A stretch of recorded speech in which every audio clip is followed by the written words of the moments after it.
Безупречный фасад и теневая сторона соджу. Южная Корея уже давно закрепила за собой статус одного из главных культурных феноменов планеты. Кей-поп-индустрия штурмует мировые чарты, корейские сериалы собирают миллиарды просмотров, а сами айдолы кажутся жителям других стран идеальными существами, сошедшими с обложек футуристических журналов. В корейском шоу-бизнесе образ артиста – это не просто маркетинг, это абсолютная святыня. Айдол должен быть идеален во всем. Он обязан безупречно танцевать, петь без фальшивых нот, быть образцом вежливости, никогда не жаловаться на усталость и, упаси Боже, не демонстрировать человеческие слабости. Фанаты и агентства создают вокруг своих любимцев хрустальный купол непорочности, но за этим ослепительным фасадом скрывается суровая, а порой и разрушительная реальность. Жесткие диеты, многочасовые тренировки, сон по 2 часа в сутки, тотальный контроль личной жизни и колоссальное удушающее давление со стороны общества – вот настоящая цена корейской славы. Рано или поздно этому колоссальному стрессу нужен выход, и очень часто этим выходом становится алкоголь. Чтобы понять, почему пьяные скандалы айдолов вызывают такой оглушительный резонанс, необходимо заглянуть в саму культуру Южной Кореи. Эта страна из года в год занимает лидирующие позиции в мире по потреблению крепкого алкоголя на душу населения. Знаменитая зеленая бутылочка соджу – это не просто напиток, это важнейший социальный клей. В Корее существует так называемая культура хвесик – корпоративные посиделки, где отказ выпить с начальником или старшим коллегой приравнивается к кровному оскорблению и неуважению. Алкоголь здесь легализован как главный способ снять стресс после тяжелой рабочей недели. Айдолы, будучи частью этого общества, не живут в вакууме. Они так же, как и обычные клерки, собираются компаниями, празднуют камбэки, заливают алкоголем депрессию от падения просмотров или пытаются заглушить одиночество. Но если обычному человеку пьяная выходка грозит максимум похмельем и стыдом перед коллегами, то для айдола пара лишних рюмок соджу может обернуться мгновенным крахом карьеры, многомиллионными судебными исками от брендов и пожизненным клеймом позора. В Корее существует феномен, который пугает западных фанатов, но является абсолютной нормой на родине кей-поп – культура отмены. Корейские нетизены и широкая публика не знают жалости, когда речь идет о нарушении закона или моральных норм. Пьяное вождение, драки или неадекватное поведение под воздействием алкоголя воспринимаются обществом не как глупая ошибка молодости, а как сознательное предательство доверия фанатов. В этот момент идеальная картинка рушится, и вчерашний кумир миллионов превращается в главного врага нации. Давайте детально разберем самые громкие, шокирующие и переломные истории, когда алкоголь разделял жизнь корейских звезд на «до» и «после», и посмотрим, как менялось отношение индустрии к пьяным выходкам своих главных лиц. Канин из Super Junior – хрестоматия карьерного саморазрушения. Если бы в корейском шоу-бизнесе существовала энциклопедия о том, как своими руками уничтожить блестящую карьеру, то главу об алкоголе открывала бы история Канина из легендарной группы Super Junior. В середине 2000-х годов Super Junior были на вершине музыкального Олимпа, а Канин являлся одним из самых ярких, харизматичных и любимых участников коллектива. Он постоянно мелькал на развлекательных шоу, обладал огромной базой фанатов и казался непотопляемым. Однако у его популярности была и обратная сторона – пагубное пристрастие к ночной жизни и выпивке. Первый громкий звонок прозвучал в сентябре 2009 года, когда Канин стал участником потасовки в одном из баров Сеула. Агентство SM Entertainment попыталось замять скандал, заявив, что артист лишь защищался, но репутация уже дала трещину. И вновь, поддавшись панике, артист скрылся с места ДТП. Когда новость попала в СМИ, корейское общество заявило, что лимит прощения исчерпан навсегда. Корейцы могут простить одну ошибку, если артист искренне раскаялся, но повторное пьяное вождение – это смертный приговор для карьеры. Фанаты Super Junior начали массово требовать исключения Канина из группы, бойкотируя любые релизы коллектива. Артист был полностью изолирован от медиапространства, и хотя агентство долго не решалось на радикальные шаги, в 2019 году Канин официально объявил о своем уходе из группы. Этот случай стал главным уроком для всей индустрии. Алкоголь не щадит даже ветеранов сцены из самых могущественных агентств. Лиззи из After School, сорванные маски и женский алкоголизм в кей-поп. Если к мужчинам-айдолам корейское общество относится строго, то к девушкам требования завышены в 100 крат. От них ждут не просто идеального поведения, но и абсолютной чистоты, невинности и хрупкости. Именно поэтому пьяные скандалы с участием девушек-айдолов случаются реже, но бьют по репутации гораздо больнее. Ярким и трагичным примером стала история Лиззи, бывшей участницы невероятно популярной группы After School и ее культового саб-юнита Orange Caramel. Лиззи всегда была любимицей публики благодаря своему невероятно веселому, искреннему нраву, эгьё и яркому имиджу соседской девчонки. После завершения активной музыкальной карьеры она успешно переквалифицировалась в актрису и телеведущую, и ее будущее казалось безоблачным. Все изменилось в один миг в мае 2021 года. В элитном сеульском районе Каннам Лиззи, находясь в состоянии сильного алкогольного опьянения, врезалась в ехавшее впереди такси. К счастью, скорость была невысокой, и водитель такси получил лишь легкие ушибы. Однако, когда прибывшая на место полиция провела тест на алкоголь, выяснилось, что уровень спирта в крови Лиззи был настолько высоким, что предполагал немедленное и безоговорочное аннулирование водительского удостоверения. Новость мгновенно возглавила топы корейских поисковиков. Общественность пришла в бешенство еще и потому, что незадолго до этого инцидента Лиззи в одном из интервью пафосно заявляла, что пьяное вождение – это сродни убийству, и она никогда не поймет людей, которые садятся за руль после выпивки. Это лицемерие разозлило публику сильнее самого факта аварии. Дальнейшие события напоминали настоящую психологическую драму. Понимая, что ее карьера разрушена, Лиззи запустила прямой эфир в своих социальных сетях. Перед камерой она появилась без макияжа, с заплаканными глазами и опухшим лицом. Навзрыд извиняясь перед фанатами, она сквозь слезы говорила, что разочаровала всех и что ее жизнь фактически окончена. Она упрекала корейские СМИ в том, что они раздули из ее аварии катастрофу мирового масштаба, хотя водитель такси не пострадал. Но эта попытка вызвать жалость возымела обратный эффект. Корейские пользователи сети посчитали ее слезы манипуляцией и проявлением жалости к самой себе, а не искренним раскаянием перед обществом. Лиззи была вынуждена полностью уйти из индустрии, удалить свои профили или закрыть комментарии, став живым напоминанием о том, как милый и невинный образ корейской принцессы может разбиться о суровые реалии алкогольной зависимости. Хон Бин из VIXX истинно в вине и карьерный в прямом эфире. С развитием технологий и появлением платформ для стриминга у айдолов появился новый способ общаться с фанатами напрямую, без цензуры со стороны менеджеров, но то, что задумывалось как инструмент для сближения, в руках нетрезвого артиста превращается в оружие массового поражения для собственной репутации. Именно это произошло в марте 2020 года с Хон Бином, участником популярной концептуальной группы VIXX. Хон Бин всегда считался визуалом группы, парнем с безупречной внешностью, спокойным характером и благородными манерами. В ночь на 1 марта Хон Бин решил отпраздновать годовщину своего стримерского канала. Праздник затянулся, и артист изрядно перебрал с алкоголем, но выключать камеру не собирался. Напротив, захмелевший айдол почувствовал прилив невиданной смелости и начал комментировать творчество своих коллег по кей-поп-индустрии, которые в этот момент попадались ему в плейлисте. Первыми под горячую руку попали легендарные SHINee. Включив их культовый трек «Everybody», Хон Бин поморщился и заявил, что это ужасная, низкосортная поп-музыка, спросив, кто вообще додумался выпустить такое в эфир. Дальше больше.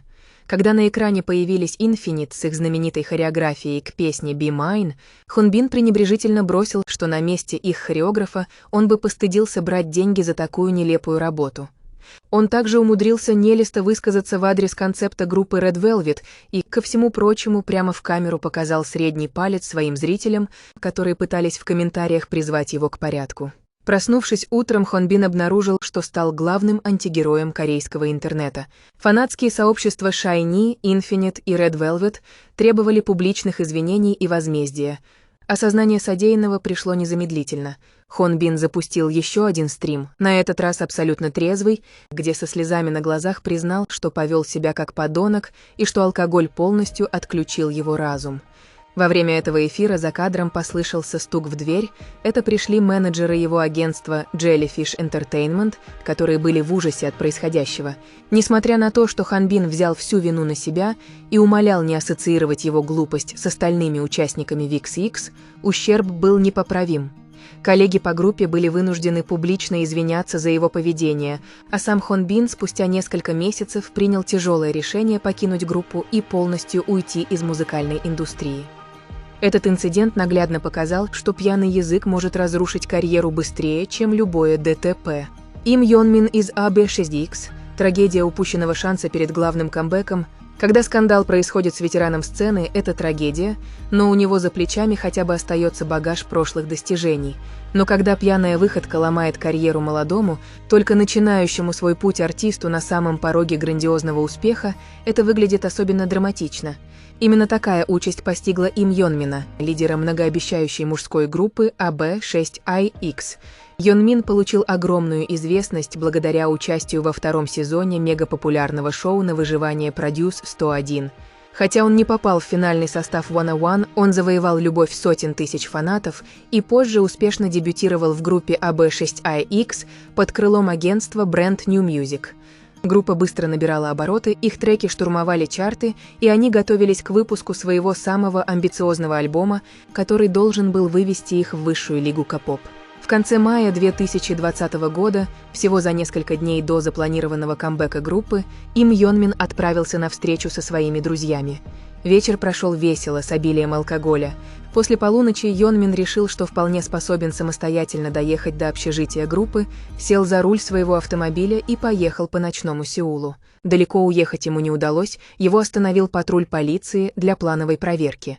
Тест показал, что уровень алкоголя в его организме превышал допустимую норму, из-за чего его водительские права были немедленно аннулированы. Агентство Brand New Music оказалось в ситуации жесточайшего кризиса. До релиза нового альбома оставались считанные дни, тиражи дисков уже были отпечатаны, клип снят и смонтирован, а хореография распределена на 5 участников. Реакция агентства была жесткой и оперативной, так как корейский бизнес не может позволить себе нести колоссальные убытки из-за безответственности одного человека. Релиз альбома был экстренно перенесен на несколько недель. Менеджеры и монтажеры совершили практически невозможное. Они полностью пересобрали музыкальный альбом, вырезав из всех песен голос Им Йон Мина, заново перемонгруппировали клип, постаравшись максимально убрать его лицо из кадров, и закрасили его силуэт на промо-фотографиях. Сам Им Йон Мин, понимая, какую свинью он подложил своим товарищам по группе, которые работали на износ ради этого камбэка, написал длинное письмо с извинениями и объявил о своем официальном уходе из AB6IX. Из лидера перспективной группы он в одночасье превратился в изгоя, а AB6IX были вынуждены продолжать свой путь вчетвером, навсегда неся на себе шрам этого громкого алкогольного скандала.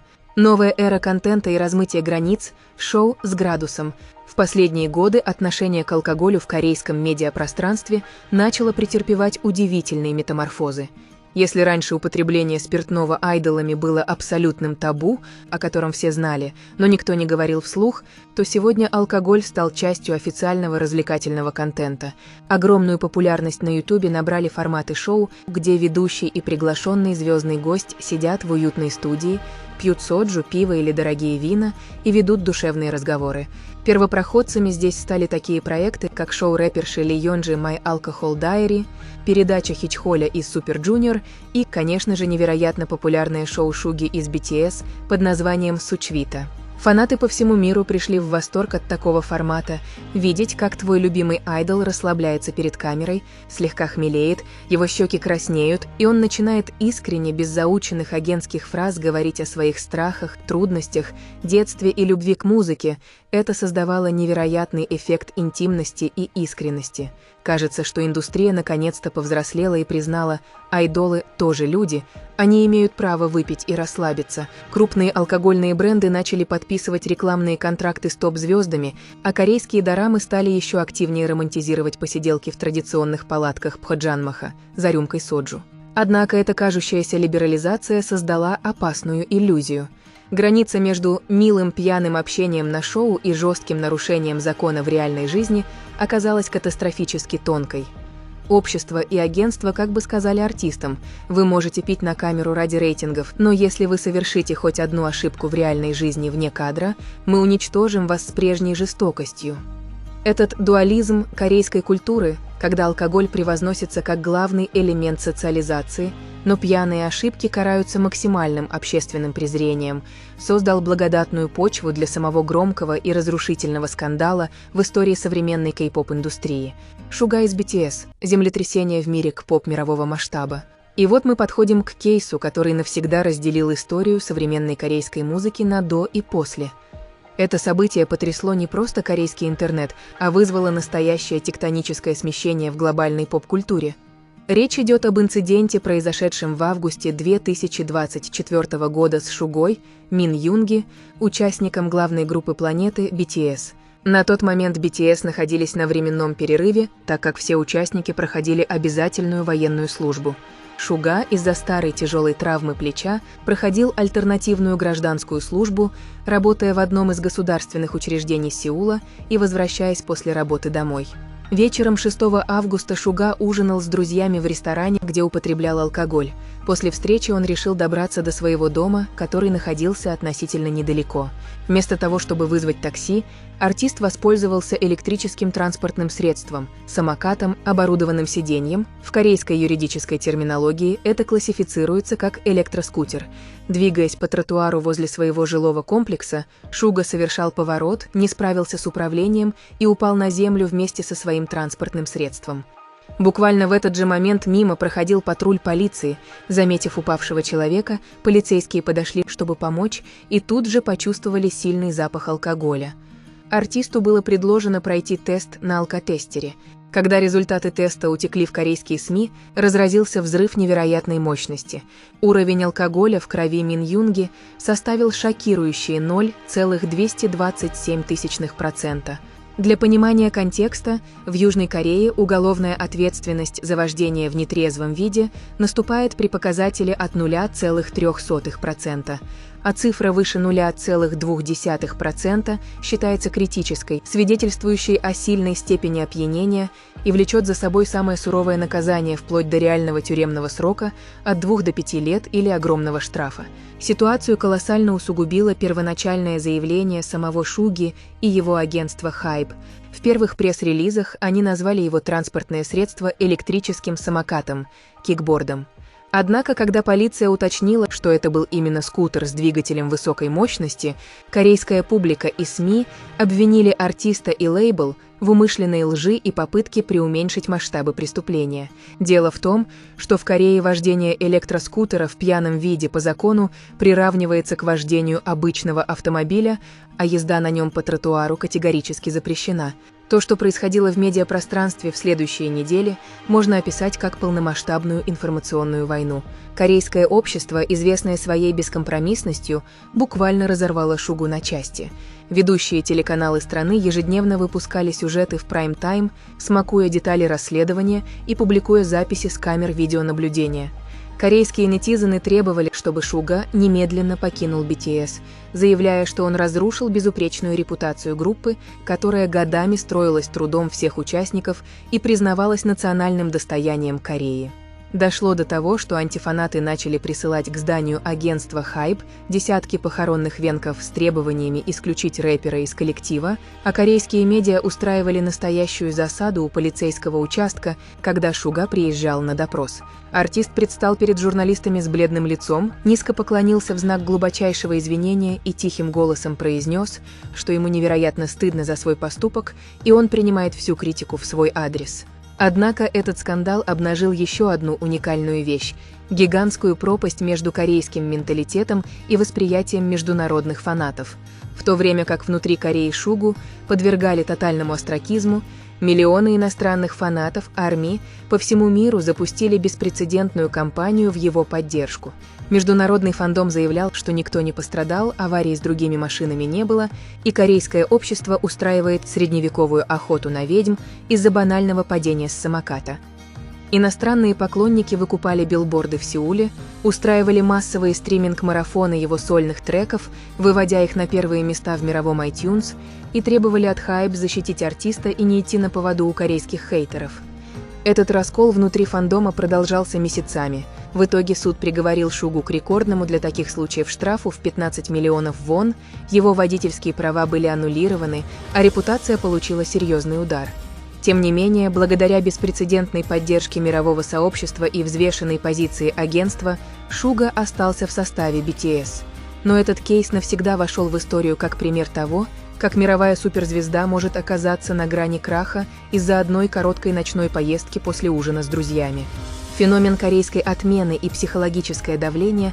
Почему же корейское общество так безжалостно к своим кумирам? Почему на Западе звезды могут попадаться на вождении в пьяном виде, устраивать дебоши в отелях, лечиться в реабилитационных центрах и при этом оставаться любимцами публики, получать премии Грэмми и подписывать контракты с люксовыми брендами, в то время как в Корее это означает мгновенную гражданскую смерть артиста?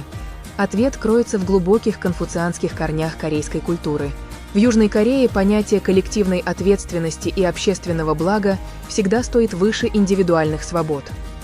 Айдолы в этой системе координат не просто индустрия развлечений, они рассматриваются как ролевые модели для молодежи, как лицо нации на международной арене, общество как бы заключает со звездой негласный контракт. Мы даем тебе космические деньги, обожание, славу и статус полубога, но взамен ты обязан быть кристально чистым человеком и примером для подражания. Как только артист нарушает этот контракт, совершая правонарушение, общество чувствует себя преданным и реагирует с максимальной агрессией. Вторая причина – это колоссальный институт репутации в корейском бизнесе. Кей-поп-группы живут за счет рекламных контрактов с крупными корейскими и мировыми конгломератами. Для корейского бренда появление их логотипа рядом с лицом артиста, который попал в пьяный скандал, это не просто имиджевый урон, это прямые финансовые потери, так как корейские потребители мгновенно объявляют бойкот продукции этого бренда. Поэтому агентство действует на опережение, им проще отрезать оступившегося участника, как пораженную гангреной конечность, чтобы спасти всю остальную группу и сохранить бизнес-отношения с инвесторами. Это жестокий, циничный, но математически просчитанный бизнес, где нет места сантиментам и воспоминаниям о прошлых заслугах. Для самих айдолов такая система превращается в непрекращающийся психологический ад. Находясь под круглосуточным наблюдением камер, менеджеров и фанатов, они лишены базовых человеческих свобод. Алкоголь часто становится для них единственным доступным антидепрессантом, способом хотя бы на пару часов отключить этот вечный контроль и почувствовать себя обычными людьми. Но парадоксально, именно этот способ побега от реальности чаще всего и приводит их к окончательному падению. Замкнутый круг корейского шоу-бизнеса работает без перебоев, давление рождает стресс, стресс глушится выпивкой, выпивка приводит к ошибке, а ошибка запускает машину уничтожения репутации. Заключение: извлечены ли уроки? История к поп-индустрии, написанная сквозь призму алкогольных скандалов, это длинная летопись разбитых надежд, разрушенных судеб и потерянных талантов. Канин, Лизи, Хон Бин, Им Йон Мин и многие другие артисты заплатили непомерно высокую цену за свои нетрезвые выходки. Кто-то из них навсегда исчез с радаров, кто-то пытается строить жизнь заново вдали от софитов, а кто-то, как Шуга, прошел сквозь чистилище общественного гнева, навсегда изменив правила игры. Индустрия постепенно меняется, форматы контента становятся более открытыми, а международные фанаты начинают оказывать все большее влияние на решения корейских агентств, заставляя их быть менее радикальными в своих наказаниях. Но одно остается неизменным – корейский шоу-бизнес никогда не прощает беспечности. Культура отмены в Южной Корее по-прежнему остается одной из самых эффективных и жестоких систем социального контроля в мире. Пока айдолы будут оставаться заложниками своих идеальных образов, соблазн сбежать от этой реальности с помощью зеленой бутылочки соджу будет существовать всегда. А значит, история К-поп еще не раз содрогнется от громких ночных заголовков. Главный вопрос лишь в том, кто станет следующим артистом, чья карьера превратится в пепел всего за одну нетрезвую ночь, и извлечет ли новое поколение айдолов уроки из ошибок своих предшественников.